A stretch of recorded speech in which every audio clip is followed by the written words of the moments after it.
Okay, lovely. I think we'll start. Welcome. My name is Kate Smith, and I'm here on behalf of Civic and Circle of Supports. And the Circle of Supports that we find ourselves today in, well, the networking group is around positive behaviour support, and it's going to be presented by our clinical team.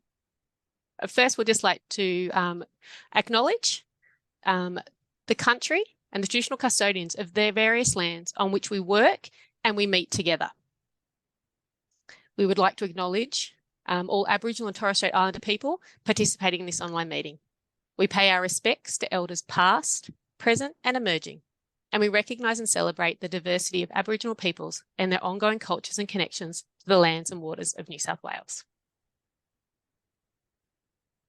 So just a brief intro about why, who we are and why Civic is so always excited to really put on all these meetings and networking events where we as a community can get together, we learn from each other and we share. And that is the intent of these, absolutely. So we encourage everybody to listen. If there's any questions, to put them in the chat. We'll have a Q&A at the end as well. But to really be part of all those things that are about what we all know and sharing that together. And that's a really important thing. So just a little bit about Civic, 65 years old this year, like many organisations of this heritage. We were started by an amazing group of families there to support their children. We now are privileged to support over 700 individuals across lots of different key areas of New South Wales, from Greater Sydney, Shoalhaven, Sydney, Sutherland Shire, and out in southwest Sydney as well, and up to the Blue Mountains. We are privileged around our 750 very diverse staff, and we'll get to hear from some of our staff here today, which is amazing, around our clinical supports and clinical team, who are really passionate around sharing their knowledge, really working to see how that we can support people the best to live the best lives that they possibly can. And we're hearing about today around positive behaviour support and really around how we can be proactive and less reactive to all of those, as well as supporting people. So I'm going to hand over. We will have a Q&A at the end. But as we mentioned, please, if you can, just use the chat function or save your questions up to the end and we'll have a Q&A. If there's anything that you particularly want to reach out afterwards about, or something else that we perhaps can join as well to keep learning together, we'd be really keen to find that out as well. So today I'm going to hand over to Ellen, our clinical services manager, who will run you through the team and our workshop session today. Over to you, Ellen. Thank you, Kate. Good morning, everybody. I just wanted to introduce myself. So my name's Ellen. I'm the clinical services manager here at Civic. I have a fantastic team of clinicians and I will introduce you to, well, their photographs very shortly. I just wanted to give a brief overview of why we've chosen this topic today. Today's webinar is here to highlight the need for a change in reference to authorised restrictive practices. The NDIS media release recently has scrutinised behaviour support plans for their lack of proactive strategies. Through assessment and phase-out plans, this topic has now been at the forefront of everybody's minds. We must first acknowledge that not only the potential negative impact restrictive practices has on clients, but also individual and organisational fines associated with non-compliance. Civic has always chosen an organisational approach to support, and our board, our executive leadership team and senior leadership team and all frontline staff have always been involved in developing and implementing change. So we're going to go over today what is behaviour support, how is positive behaviour support influencing restrictive practices, and real-life case studies. And as Kate mentioned, we're going to have a Q&A at the end. So please share any questions you may have in the chat and we will get to them towards the end of the presentation. So here is our lovely team. We had a fantastic photo session recently, so here we all are. We have myself, Clinical Services Manager. We have Tanya Halpert. She is our clinical psychologist and advanced behaviour practitioner. Mary Lockett. She is a proficient practitioner. Rocio. She is a proficient practitioner. Lucy is our core practitioner. We have Jacqueline Simpson and Peyton Wilson, who are both clinical consultants, registered nurses here at Civic. So, what is behaviour support? So ideally, positive behaviour support practitioners will teach replacement behaviours. And what I mean by this is strategies will be taught to better support a client through communicating their needs. This is by developing skills, and interventions will address the behaviours of concern. It is important to recognise behaviour is communication.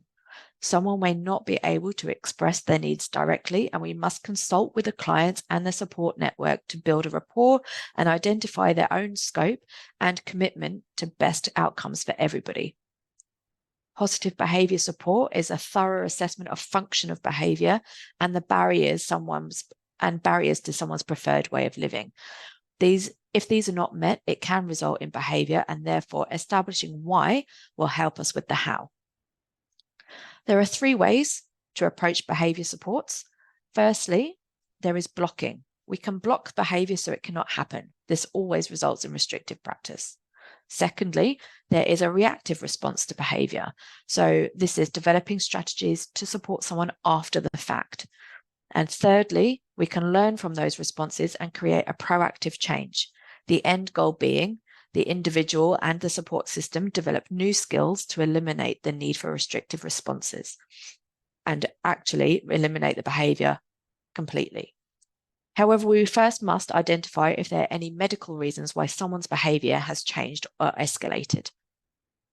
I'm going to introduce you now to Peyton, who's going to give you a brief overview of our clinical nursing role within this scope. Thanks, Ellen. Hi, my name is Peyton. I'm the clinical nurse consultant for Civic, and I'm part of the clinical team. My role is to manage the health and wellbeing of clients within Civic. I may be called out to rule out any medical causes of behaviour and fade out any chemical restrictive practices within the context of their disability.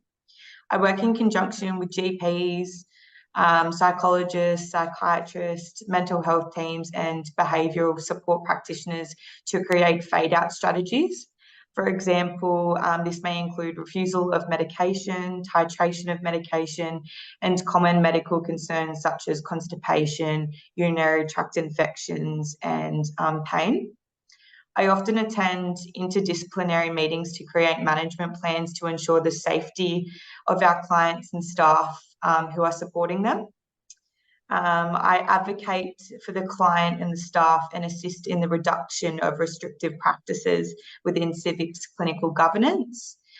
As a nurse, I am utilised to identify any symptoms or medical issues that may be contributing to the client's behaviour. And then once all of these medical causes have been ruled out first, then I'll hand back over to the behaviour specialist to try and work out what the next steps are to do another thorough assessment. An example of this will be spoken about later in the presentation by Ellen. So what do positive behaviour support practitioners aim to do? So there are a couple of bullet points here, but essentially positive behaviour support aims to prevent setting events and triggers meeting by paying attention to the warning signs so that behaviour does not eventuate. In order to create a proactive approach, quality data must first be collected on how a client's support system are reacting to the behaviour. One must analyse the data to see if a positive change is required. The data essentially drives the plan. So we need to look at the individual in terms of their support system. Who is involved, how they are involved, and when are they involved? These variables will influence behaviour. What is the function of behaviour?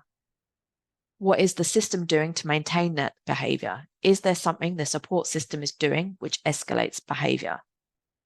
Analysis of behaviour includes identifying the variables that are maintaining the behaviour.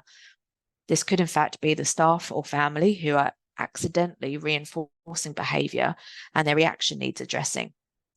Of course, many other factors will also affect someone's behaviour, but just this one change could alleviate restrictive practices.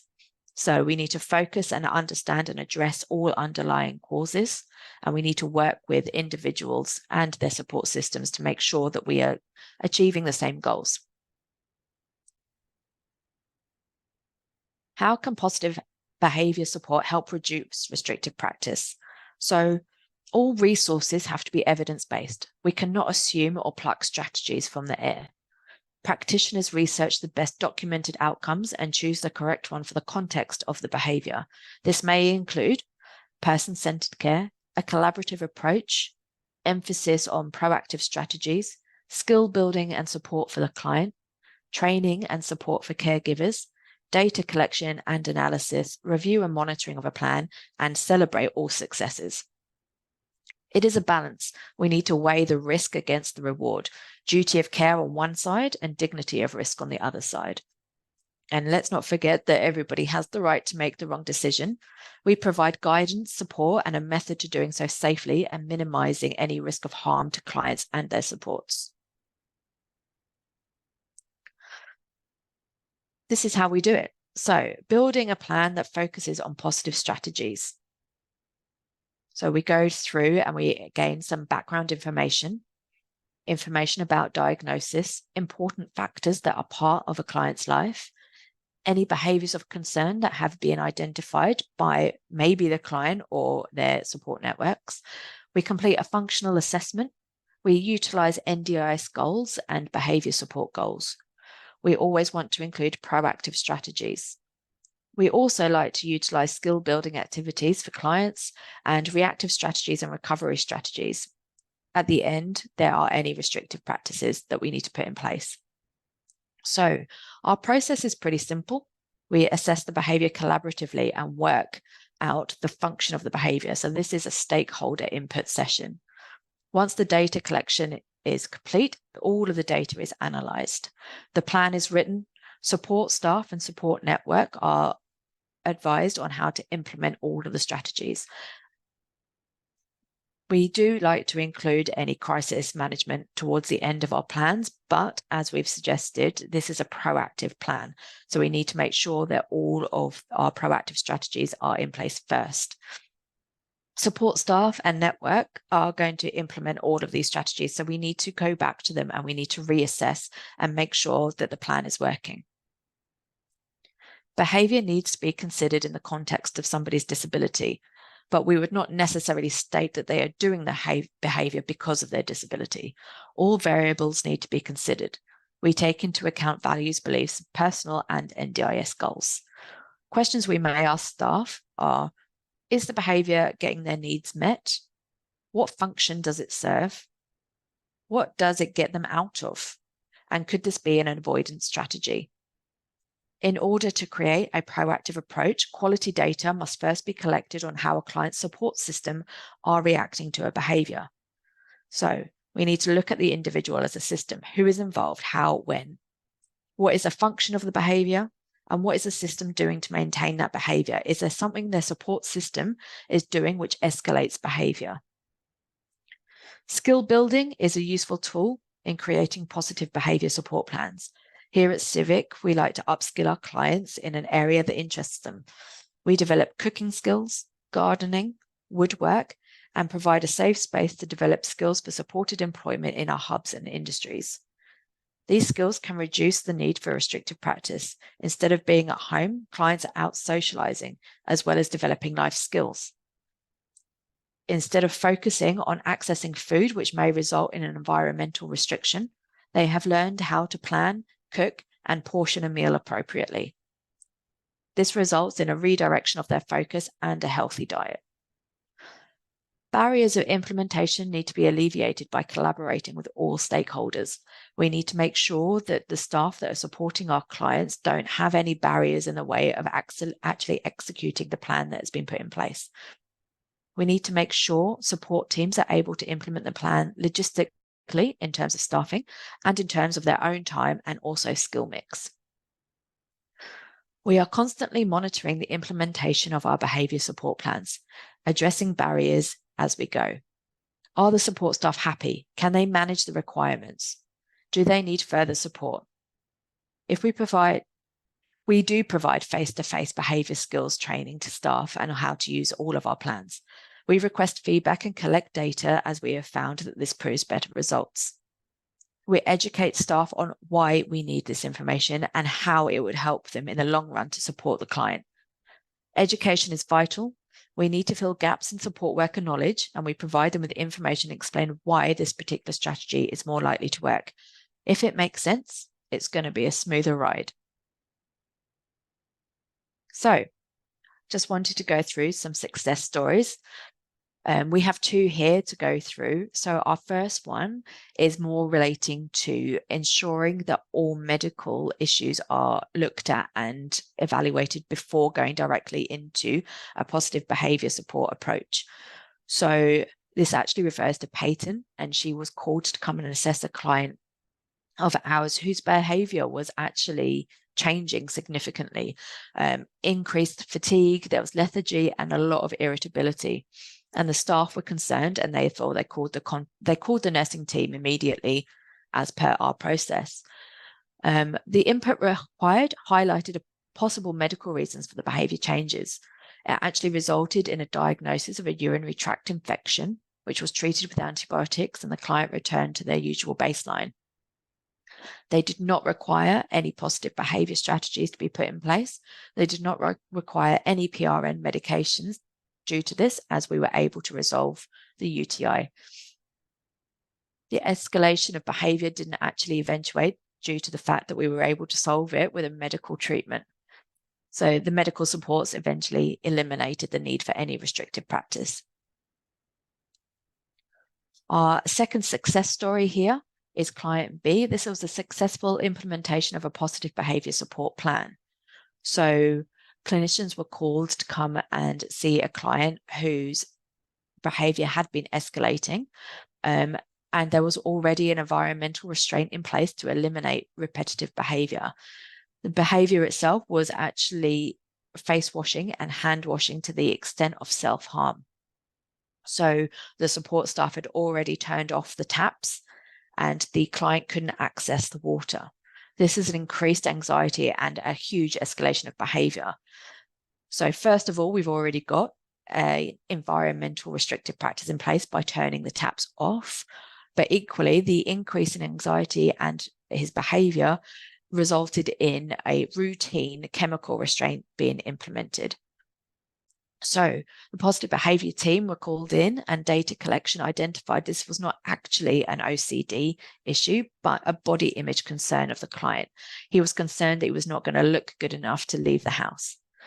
So the staff had been educated in the nature of the behaviour and how to support him with positive body image. So the way that this was done is that they associating washing his face with leaving the house. So they would say, oh, we're going out, time to wash your face, but only once. And then he would continue to do that just the one time. After he'd washed his face, he would come out and positive reinforcement was there. You're looking great. Let's go. So the reminder to only wash the face once, the reassurance that only one wash was sufficient to look good, and the positive reinforcement was also benefit. So actually the chemical restraint and the environmental restraint were both removed at the end of this. So no further need for the taps to be turned off, and certainly no further need for any chemical restraints. So that comes to the end of our presentation there. I am hoping that there are a few questions that we can answer for you. And if anybody needs any further information, please let me know.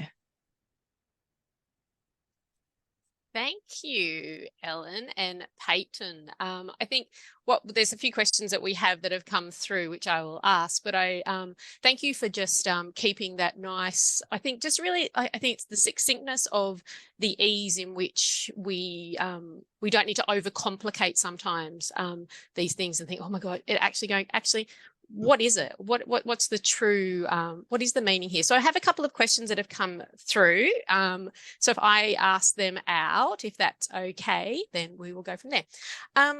So just quickly, you talked about reviewing plans and that. So how is there like a bit of a benchmark, or how often should plans get reviewed on average, or what is the average time for those plans for a person? So the NDIS requirements are that plans are to be reviewed 3 monthly, 6 monthly, and 12 monthly, and also depending on the longevity of their NDIS plan. However, that doesn't mean to say that you wait until those 3-month and 6-month reviews come up. You need to make sure that you're touching base with a client support network just to see whether or not there are any implementations that aren't working, or any strategies that they've discovered that are working, any tweaks that need to be made so that we can ensure that the positive behaviour strategies stay in place.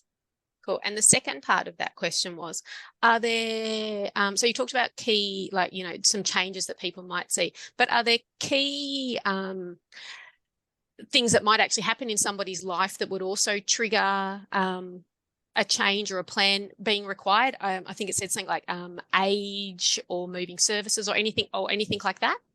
Absolutely. If any bereavement occurs, if there is a significant life change, if there's an environmental change, it could be something as small as a new person has moved into their sill. It could be that there is a new piece of furniture in their house, for example, a new fridge that needs different kind of access.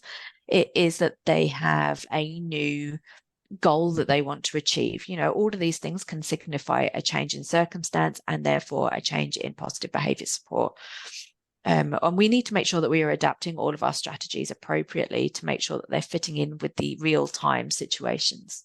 Yeah, perfect. And we'll just might answer some. We might do a bit of both. So I've got some that are coming in behind the scenes and some that people can see. So can I ask the question? We talked about behaviour support plans, but does this mean that a person necessarily has restrictive practices in place, or not necessarily?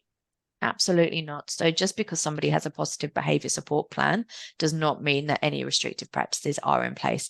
Behaviour support plans and management just help people support clients appropriately and safely. There may be a restrictive practice put in at the end, but essentially we are just there to ensure that the safety of the client. Perfect. And can I just ask on that one, just as a clarifying question, with a behaviour support plan, if there was a restrictive practice in place as well, would that would that show, that would obviously show up quite clearly, so people were aware of that? Yeah, absolutely. So the plans will have a lot of information in them, but it will have to identify any restrictive practices, what they are, what it means for the client, when it can be used, how it can be used, when it needs to be reviewed. There is a lot of information that is required to be put into the plan so that everybody can have as much information as they can. Perfect. Thank you. Just stay on, I just might stay on the restrictive practices at the moment, if that's okay. So with restrictive practices, we have a question. When do these actually expire? And is it 12 months from the panel date, or do they correspond with the behaviour support plan dates as well? Generally, they will expire when the panel date comes into play. So we need to make sure that we are keeping up to date with the panel dates. But also, you know, once an NDIS plan is expired, everything within it is expired as well. So that would be the time when interim plans would come into play. So it might be that the behaviour management plan is expired, but there are a few issues that need to be addressed before a new plan can be implemented, in which case an interim plan will be put in place. That will cover any restrictive practices along with the panel for the time being until the new plan can be implemented. Thank you. So we just have a more specific question around an individual at the moment that's in a mental health hospital who's been diagnosed with schizophrenia and experiences paranoia. She's screaming and banging on the door at the nursing home, and the care staff have been trying to reassure, but the behaviour repeats. So in this circumstance, could a behaviour support plan be able to assist with this? But however, she doesn't have it looks like, I'm assuming she doesn't have an NDIS plan, and they're wanting to return her to a nursing home. But the person does have a guardian who is her niece. So So absolutely, a behaviour support plan would help out in this situation. First off, the practitioners need to assess the function of the behaviour. What is the behaviour achieving for the client? There is obviously a communication that needs to be addressed here, and that is what the behaviour practitioner would need to work out. Yeah. And Ellen, I'm just saying, because it's not obviously with the NDIS, as the person is over 80, they would need to go through the My Aged Care system. Absolutely. But it's still done in the same, like obviously through aged care, but using the same positive practices that would be put in place, but through the My Aged Care system. That's correct? Yeah, absolutely. Yep. They'd need to go through the My Aged Care process in order to get Yep. funding. Okay, cool. Natasha, we'll respond back. So if there's anything else specifically just around the My Aged Care system, if we want to, we can maybe make contact afterwards as well, if that's of any help as well. Okay. Lovely. Thanks, Natasha. We might move on. We can also, Lindsay, we will reach out to you around local contacts, around behaviours, or in different states as well, if that's okay with that one as well. I've got some other questions, if that's okay for the panel. So you talked about, I think someone's written that you know there was different areas that a person's life. So home life might be home sharing with people, might be living independently, working, social as well. Are the same plans used across all areas of a person's life? And how important is that? Or do they get tweaked depending on maybe work environment or home environment? It absolutely depends on the client. So we would make sure that we are tweaking plans to sufficiently cover any behaviours that might eventuate in all of the different environments. So you might very well have specific behaviours that only happen in certain environments. So the behaviour plan needs to cover all of those experiences. I know that at Civic, we have a lot of very well-trained staff, particularly in our industries and our hubs. So you know, they might have some of their own strategies, but it needs to all work in conjunction with the positive behaviour support plan, with the practitioner, with the client, and with their support networks. Cool, thank you. You spoke a lot about the health status of an individual, and the interventions more like around their medical supports, and that sometimes that it's actually the medical support that is required as an intervention, or for somebody to look at, and it's actually, but we might resort to behaviour support instead. So there was the next part of that is, do you see this a lot? And if you don't have access to somebody that can do that sort of health intervention quickly, or do you have to go to a GP? What are some of the best steps that that you could take so we don't firstly go to a behaviour support or a restrictive practice? So answer the first part, yes, Yep. We see it a lot. Yep. We've got to remember, as I said at the beginning, that behaviour is a form of communication. So everybody knows their clients, everybody knows the people that they are supporting. So if there is a change in behavior, you need to, it's a process of elimination. If they can't verbally explain to you what that is, it is a process of elimination. Okay. So you have to be able to rule out all medical issues before you go down the avenue of behavior support and implementing any restrictive practice, because if somebody is in severe pain and they can't communicate that to you, and it is reviewed and a chemical restraint is put in place because their pain is causing them to become aggressive, then if you eliminate the pain, then you can eliminate the behavior. So it is vital that you eliminate all medical interventions first. The main ones would crop up would be, as Peyton said, UTIs, massive cause of confusion with people. Constipation, again, cause of confusion. But yeah, accessing GP and making sure that you've got a really good health system in place will benefit in the long run. Yeah, just on the back of that, I think our clinical team, it's good for us nurses to go out as like a first point of call, because so many of these clients are nonverbal, or they've never experienced a UTI, so they're unfamiliar with that pain, so they don't know how to communicate what they're feeling properly. And then, you know, they might become aggressive, and I'll do their temperature, and they actually do have a temperature. And then as soon as I give them some Panadol, that temperature comes down, but so also their mood completely changes. Yeah. So it's important to try and work out if there's anything medically going wrong, so we don't have to go down the road of implementing such practices for them. Yeah. No, cool. That sort of leads into the probably a little bit into the next piece here, the next question as well. So do you find sometimes, or, you know, within people's experiences, that perhaps staff just don't actually know that it is that something is a restrictive practice, or it's become perhaps just something a bit standard because it's always something people have always done? And how do you balance that with the desire sometimes, or staff just wanting to saying, we just want to keep people safe? So a bit of a question, but also a bit of a how behaviour sort of thing. Yeah.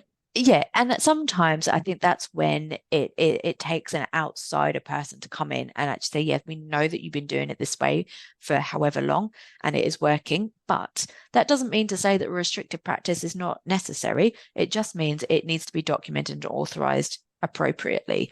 If it is there for somebody's health and well-being, then of course you're going to try and do the things that are going to keep your clients safe. But you need to be able to take that one step back and actually look at it from a different perspective and say, am I implementing restrictive practices on somebody here, despite if you think it's in their best interest or otherwise?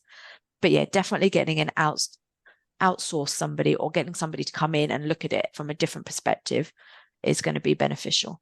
I think a good example of that is like the support workers that sleep over at night. They'll just go and lock the front door, because I mean, that's what I do when I go to sleep as well, just for the safety that, you know, no one's going to come in the night. But they need to recognize that that's actually a restrictive practice to the clients that are living within that house. So just like trying to get everyone on the same page that, yeah, it is only such a little simple thing, but it's actually something that's restricting the clients from actually going outside, and just making sure that that's actually documented and a proper thing that's going on. Yeah. Okay, thank you. There is a question here, and it says, and if you don't know the answer, that's fine. Is Ritalin considered a restrictive practice? So Ritalin is considered a restrictive practice if it is in a SIL. So and for anybody that doesn't, in group accommodation, all right, it is not actually considered for medical treatments or for a diagnosis. So it is one of those tricky ones that you would definitely need to get your practitioners involved in. But yes, it is in a SIL environment, in a supported independent living environment, it is considered, because it is for behavior. Okay. We have another question, and I think that might then nearly wrap it up. Ellen, you talked earlier about the data and how important it is to really see data, and you sort of just briefly touch and trends, and make sure everything's documented, and all of that thing. Is that one of the hardest things to do? To make sure that, you know, to get it as accurate as possible, and do we rely too much on the data and not enough on people actually, like the staff actually spending time with somebody and making sure that they can interact to get to those positive relationships to reduce behaviours as well? I actually think, Kate, you kind of answered your own question there, because yeah, very well done. I think that, yeah, it's very good. If the data is vital in order to create the positive behavior support plan, but the data comes from support staff spending time with the client so they can get the correct data. It's how that data is then related back to the support practitioner that can sometimes be the tricky part. So working out that at the beginning on how the support staff are going to give the information to the support practitioner needs to be ironed out first, and what information we need. And as I touched on, it is the education. It's explaining to support workers why we are doing these strategies, how we're doing them, what the end result will be. If they don't understand that part, It's just an added task to their day. So they really need to focus on this is the end game and how they are going to be vital in getting to that point. Perfect. And the last one that's come through, Ellen, if people want to have a bit more of a confidential chat or just ask some other questions, do we have your contact details, or will they be provided with after the webinar? I can pop my email address in the chat. How about that? Perfect. Thank you. I'll do that right now. Lovely. Well, I'll just have one last call out. Is there any other questions or any information that people would like further to know about or would like some more answers to? Oh, Ellen, there you go. Thank you. ellen.banks@civic.org.au.